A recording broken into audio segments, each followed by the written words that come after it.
Sunset Shimmer is Fed Up by Mithril Moth. Wednesday, June the 8th, 4:03 p.m. Sunset Shimmer sighed tiredly as she completed her 50th game of computer solitaire. It was the perfect day to chill with her friends by the pool. The sky was clear, the weather wasn't terribly hot yet, summer vacation had just started, and she had a brand new swimsuit she would love to show off. It was the perfect day for a poolside picnic, for splashy games with Pinky and Rainbow, for checking out the guys who were there to babe watch. It was the perfect summer day to relax and unwind with her friends after the previous week's stress of exams. But Sunset Shimmer wasn't at the pool with her friends. She wasn't having a picnic with her friends or playing splashy water games. She certainly wasn't wearing her new swimsuit or being checked out by boys. She was stuck at home, waiting for a package delivery. Her Surface had stopped working while she was studying for final exams, and since it was an older model anyway, she could finally afford a replacement. She had broken down and ordered one online. Heaving another sigh, she clicked on her web browser, pulling up the FedEx tracking page, and put in her tracking number. She had been checking it every 5 minutes for the past hour, and checking it every 10 minutes for the previous 2 hours. After checking it every half hour before that, she had been checking it over and over again since 9 o'clock this morning. Every time she checked, it said, "Out of delivery." In her experience, that either meant it really was still on the truck, or it was sitting outside on the porch and the driver hadn't bothered to scan it, or it was still in the depot. For all she knew, it never actually left Philadelphia. She sighed again. "If only I can use PayPal at local stores," she muttered. Shaking her head, she started yet another game of solitaire. Just as the computer finished dealing the cards, Sunset heard a loud, solid thump against her front door. She froze, irises contracted to pinpricks. Slowly, she stood up, crossing the living room to the front door, unlocked it, and opened it. A box sat on the pebbled concrete of the second-floor landing, halfway between her door and the wood-iron balustrade that overlooked the courtyard of her apartment complex. On the street, she saw a tan-skinned man with long red hair get into a FedEx van. She frowned. It took 3 minutes to get from the street to her apartment door. A full minute hadn't passed since she had heard the thump. She scooped up the package containing her tablet, then walked back inside, her heart hammering in her chest. The walk from the front door to the desk seemed to take forever, an eternity during which horrifying memories played back over and over again in her mind. Tuesday, October 22nd, 4:41 p.m. Sunset rubbed her arms against the chill as she jogged up the steps. It was colder than usual for October, despite being warm that morning. She had spent the afternoon helping her friends with Halloween decorations at school. As she approached her door, she saw a large flat white package sitting against the wall next to it. She beamed happily. Her Halloween costume had arrived. She was looking forward to dressing up and partying with her friends, and had come up with the perfect idea for a costume. But none of the local stores had exactly what she was looking for, so she had ordered it off eBay. She unlocked the door, then picked up the package and stepped inside. As she kicked off her boots and headed into the living room, she turned the box over in her hands. As the light came on, her eyes caught something out of place. The tape sealing the top of the box didn't seem right. She sat down on the sofa, studying the tape carefully. After a moment's scrutiny, she realized that the package had been cut open already, then hurriedly taped back up. The tape had been applied haphazardly. It wasn't straight and had creases and folds that indicated a rushed, sloppy job, like whenever Rainbow Dash tried to wrap a birthday present. Frowning, Sunset cut open the second layer of tape, then opened the box. Inside, she found her costume. A high-cut, strapless black push-up bikini, a sheer black sarong, knee-high black leather boots, and a cape, all showing signs of having been crammed rather hurriedly back into the rumpled plastic bag they should have been sealed in, which had been crudely punctured and torn. As soon as she opened the taped-up bag, a nauseating smell emanated from it. She dropped it like a hot rock and covered her nose, her cheeks bulging. She stood and raced for the bathroom, kneeling over the toilet and gagged. 10 minutes later, she wrapped up the entire package tightly into a garbage bag, carried it down to the dumpster, and threw it away. After scrubbing her hands clean, she called FedEx to complain, then sent an email to the eBay seller. She knew there was no way she'd get her money back, and it was unlikely she could get her costume replaced, and couldn't really waste the money for another one. In the end, she had to make do with the off-the-rack bikini from the mall outlet store, her old purple and black pitch boots, a cape Rarity made from an old silk bedsheet had been lying around. It did the job, but the memory of what had happened with her wonderful and expensive costume ultimately ruined Halloween for her. Wednesday, December 23rd, 2:17 p.m.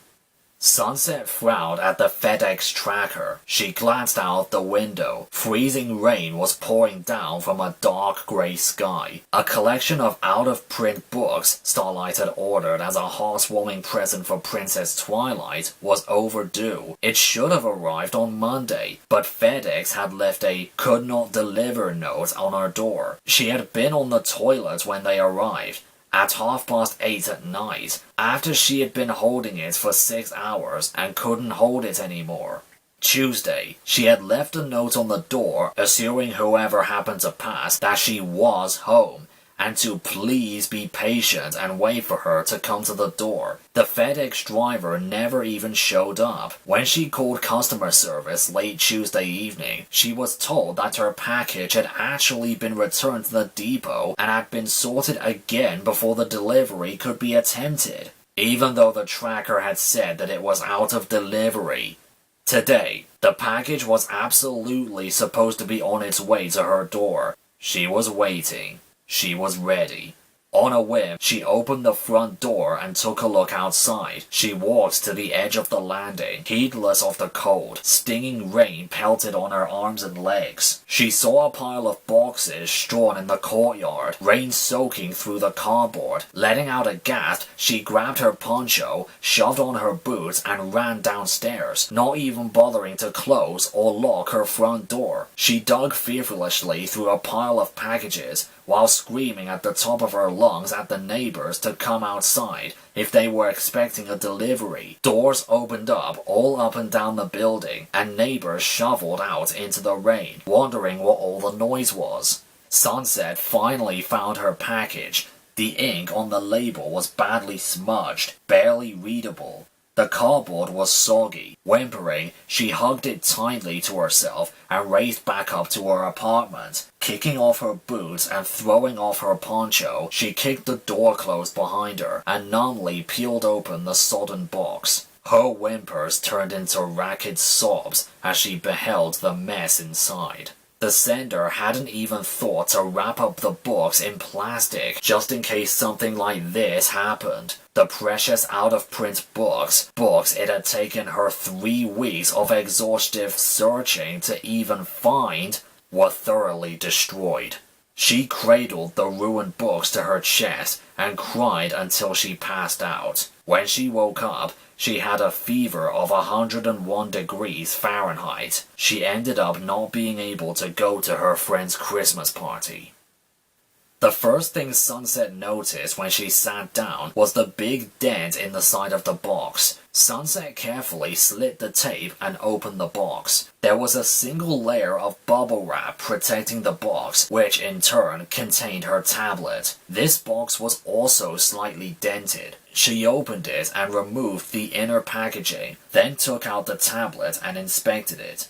The edge of the screen had come loose from its frame. As soon as she turned it over to check the back, the gap between the screen and the tablet widened. She gingerly pushed it back into place, then plugged in the charger to try and power up the tablet.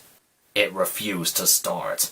Sunset slumped forward on her desk. "No," she whispered. No, this can't be happening. Not again!" She stared at her brand new, apparently dead tablet. She turned to her desktop. After the Christmas incident, Sunset had brought a small wireless surveillance camera and stuck it above her front door. Nobody would even notice it, unless they were looking for it, but its wide angle and high resolution gave her a fairly crisp view on not only the landing outside of her apartment, but most of the courtyard and the street outside. She called up the latest video from her camera, seeking the past 15 minutes, and watched intensely. On her computer screen, she saw the FedEx guy park the truck, grab a box out the front, take 6 steps into the courtyard, cover his eyes against the glare of the sun, look straight at her door, then drop-kick the tablet over the balustrade. The camera caught the box sailing towards it in an arc, then disappearing beneath its view angle. Sunset's eye twitched. "He kicked it?" she said tonelessly. She looked at her dead tablet. It wouldn't even charge. The charge light wasn't even coming on. "He kicked it." She backed the video up and watched again.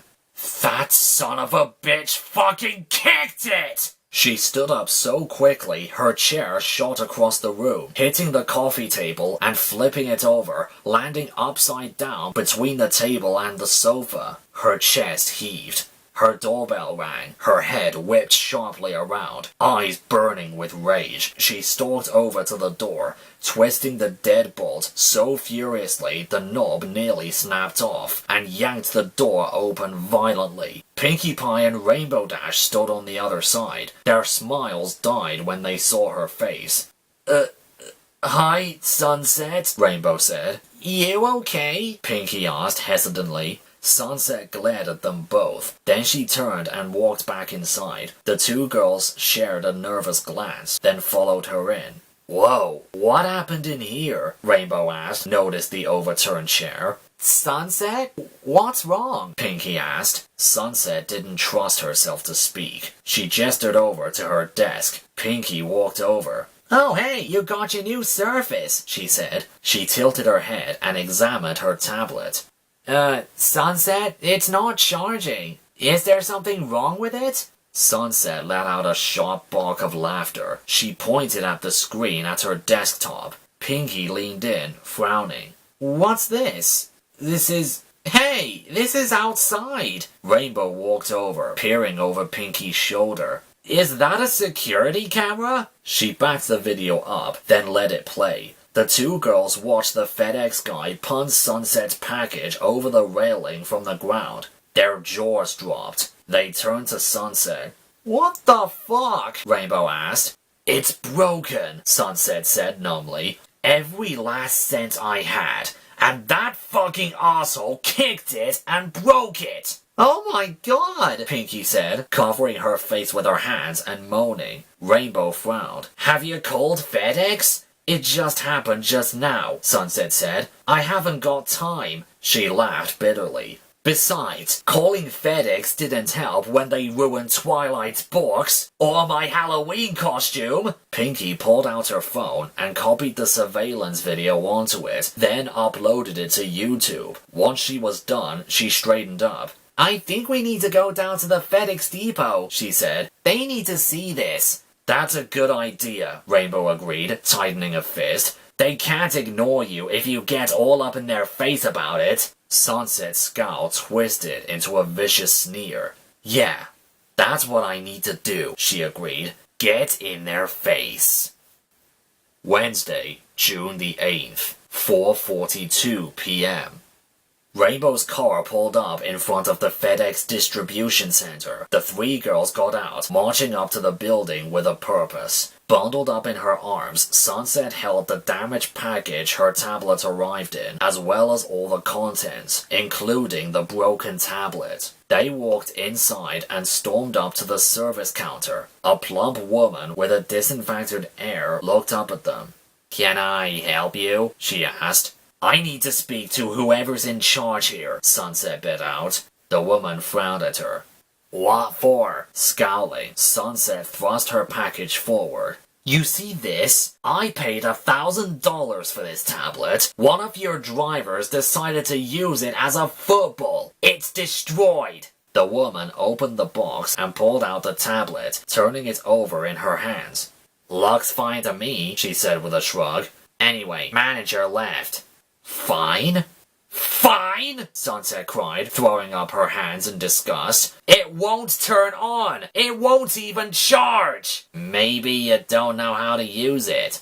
Or maybe it's busted because your delivery guy kicked it like a football," Pinky said, thrusting her phone into the woman's face. The woman frowned, studying the screen. Her lips thinned and her eyebrows rose. Her eyes widened slightly. At length, she sat back and sighed. "Okay, so it looks like our driver may have mishandled your package," she said. "May?" Sunset screamed. "Possibly," the woman said. She looked Sunset in the eye. "What do you want me to do about it?"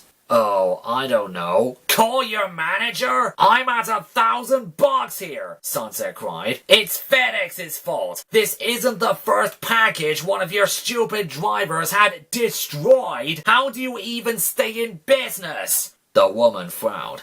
"Ma'am," she said, "screaming at me isn't helping. I don't have anything to do with customer service." Sunset took a step back, her jaw falling. Rainbow and Pinky looked up at the sign over the woman's head that said, "Customer Service." Sunset sank to her knees.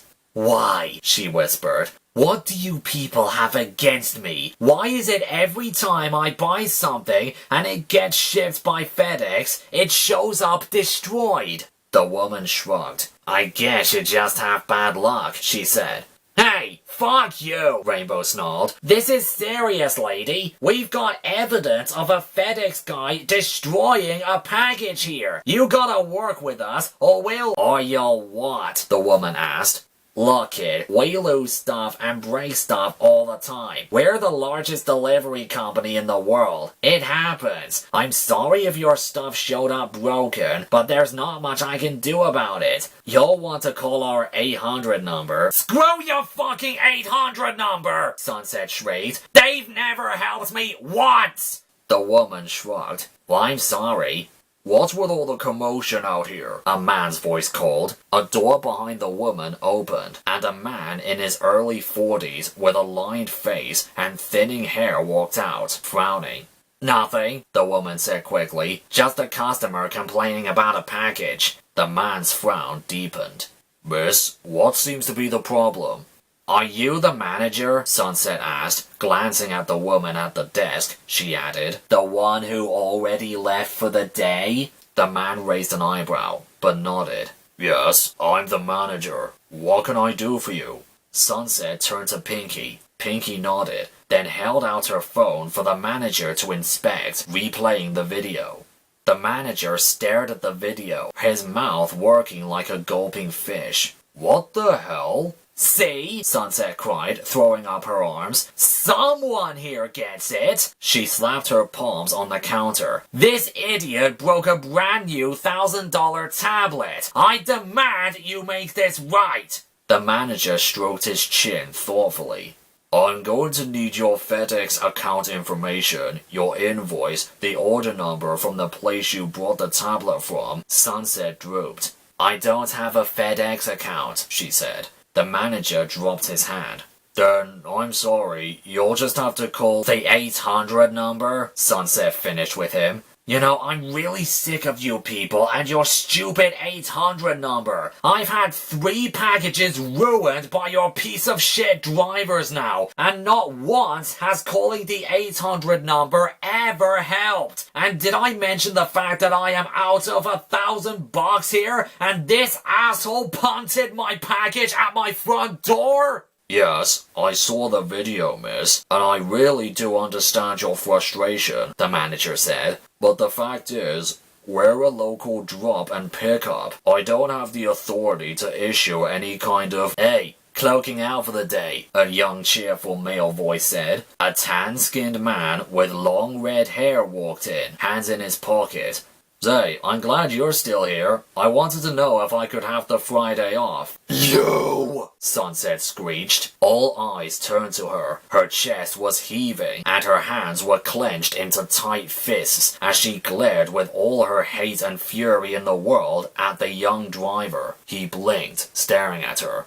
Huh? He asked stupidly. Rainbow Dash frowned, eyes widened. Yeah, that's the douchebag, she said. Beside her, Pinky folded her arms, scowling. The douchiest and the baggiest! The driver took a step back, eyes widened. Hey, what's going on here? The manager glared at him. Lee, you're in a lot of trouble, he said. This young lady has a surveillance video of you kicking a package from the ground to her front door. Lee blinked. What? No, I wouldn't do anything like... Pinky shoved the phone in his face. Don't lie! Lee swallowed nervously. I can explain. You wrecked Sunset's new tablet, Rainbow said dangerously. It cost her $1,000 and you just drop-kicked it like a football. No, Sunset stalked forward and seized a fistful of his shirt, snarling in his face. Don't try to weasel out of this, you little piece of shit, she hissed. I may be out of $1,000 I'll never see again. I might not have a brand new tablet I was looking forward for days, but at least I have the satisfaction of having you at mercy. Lee gulped. Help! He whimpered. The woman at the counter reached for the phone. I'm calling the police, she said. The manager held out a hand to stall her. No, he said, a small grin crossing his face. I don't think we need the police. Sunset? Rainbow asked. What are you? With a roar of indescribable fury, Sunset jumped straight forward, twisting around so that Lee was underneath her, and slamming him into the floor. She then stood up, heeling him to his knees, drew back a foot, and slammed a spinning kick to his chest. Lee wheezed out a panicked goggle as he went flying back where he'd come spinning and skidding onto the floor. You might need an ambulance, though, the manager said. Apparently, one of our drivers had an accident with a broken garage door. The woman at the desk looked at him with a, "Are you kidding?" look. He returned fire with a, "Do you want to be fired?" look. She quailed and made the call. The manager turned to Sunset, who was still in a recovery pose from her violent kick. Her chest was heaving, she was breathing heavily, and her bangs were covering her eyes, leaving most of her face in shadow. Miss, he called, if you'll give me a copy of that video, I'll forward it to the regional manager along with my incident report. I think we can make you whole. Sunset stood up, straightened her shirt and skirt, turned, and nodded once, smiling slightly. Thank you, she said. That's all I want. I'll email you a copy of my order information. Once Sunset exchanged information with the manager, she turned to her friends. Well, girls, I think I'm done here. Wanna grab a burger? Numbly, Rainbow and Pinky followed Sunset out of the FedEx building, eyes wide and weary. Postscript, Friday, June the 24th. Sunset Shimmer lounged on a pool chair, wearing a bright red and orange bikini that showed the boys everything they needed to see. All around her, her friends were sunbathing, swimming, eating, laughing, and playing. She took a sip of her drink and went back to surfing the web on her brand new Surface Pro 4 as she soaked up the summer sun. FedEx had not only replaced her tablet, they had given her one that was twice as expensive as the one the driver, Gentle Lee, had destroyed. After the video of Lee drop-kicking Sunset's package went viral, 1,000 similar customer complaints showed up online. 17 businesses, including the one Sunset had brought her tablet from, elected to drop FedEx as their shipping provider. When Princess Twilight Sparkle learned about the incident, she had been somewhat displeased with Sunset handling it. Then Sunset had told her how much money the tablet cost, and about how similar treatment of packages had destroyed some rare out-of-print books she had intended to give the princess as a heartwarming gift. Twilight probably asked why Sunset didn't jail him. Gentle Lee was released from hospital on June 11th. On June 13th, he reported to the unemployment office. He now lives in a van by the river.